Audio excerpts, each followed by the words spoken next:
Henry CEJUDO, the former UFC bantamweight and flyweight champion, intends to return to the octagon, and his manager Ali Abdelaziz is set to contact the U.S. anti-doping agency to re-enter him into the drug testing pool. Following an early report from ESPN, Abdelaziz verified the news. Abdelaziz said, "Henry is one of the greatest fighters ever seen. I think the fans and all of us want to see him come back. He is going to focus on his fighting stuff. I'm going to focus on the business side of things. I believe we will see him at the end of the summer." After defending the UFC bantamweight title against Dominic Cruz at UFC 249, the 2008 Olympic gold medalist in wrestling announced his retirement unexpectedly in 2020. CEJUDO's sixth consecutive victory comprised victories at 135 and 125 pounds, allowing him to capture gold at both weights. CEJUDO defeated Cruz, Marlon Moraes, TJ Dillashaw, Demetrius Johnson, and Sergio Pettis during that stretch, putting him in contention for the title of top pound-for-pound fighter in the sport at the time.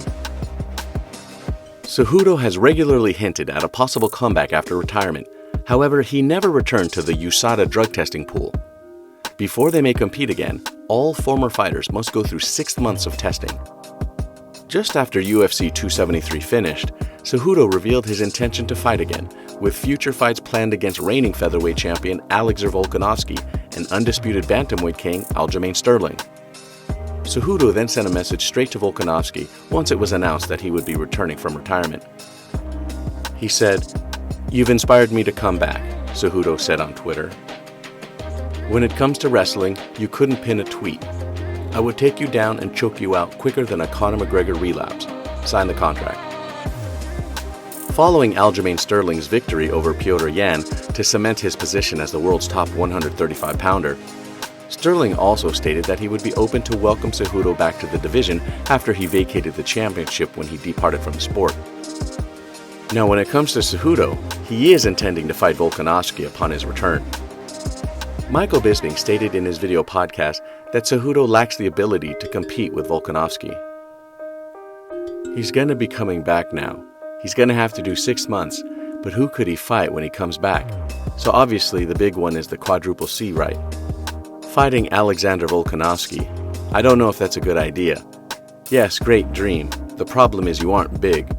Okay, you're not big enough to fight Alexander Volkanovski. I don't believe so. You're 125 for a reason. You became the champion there. You stepped up to 135. That's only a 10-pound increase. Stepping up to 45, right? That's a 20-pound increase. When you're short, a guy that's a large percent of your body weight, and we saw a picture of him recently looking a little chubby, a little out of shape. Yes, he could get heavy. He could probably get up to 160. Who knows, even heavier. But is that your optimal weight? There's a reason why I picked 125. There's a reason why I went to 35. Right, making 125 is probably very hard.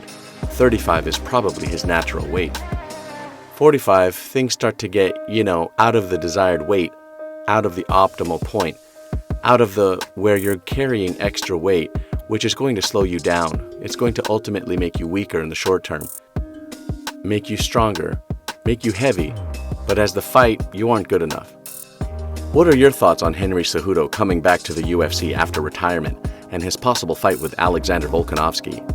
Please let us know in the comments. Thank you for watching. We'll see you in the next video.